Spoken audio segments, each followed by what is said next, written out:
గాజులు వేసుకుంటే easy delivery అవుతుందమ్మా.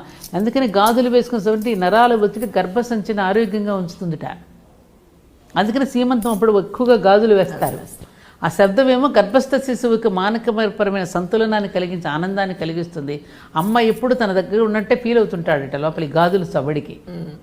అతనికి ఒక ఫీలింగ్ ఉంటుంది లోపల ఉన్న శిశువుకి. అందుకే గర్భస్థ శిశువుకి ఎప్పుడు మంచి మాటలు వినిపించాలి, మంచి పాటలు వినిపించాలి, మంచి దృశ్యాలు చూపించాలని ఆ గర్భిణీ స్త్రీకి అన్ని మంచి ఇష్టమైనవి వండిపెట్టి పుట్టింటికి ఎందుకు తీసుకెళ్తారు? ఆ ప్రేమాభిమానాలను పంచిపెడితే లోపల ఉన్న శిశువు కూడా అవన్నీ ఆస్వాదిస్తూ మంచి పౌరుడుగా మంచి ఉత్తముడుగా పుడతాడని కదా. ఎన్ని పెట్టారు చూడు అంజలి. మరి ఇవన్నీ నిజం. ఇవన్నీ మళ్ళీ వెనక్కి రావాలి. ఇవన్నీ మన గృహాన్ని గృహస్థాశ్రమంగా తీర్చిదిద్దుకోవడం చేత కావాలి.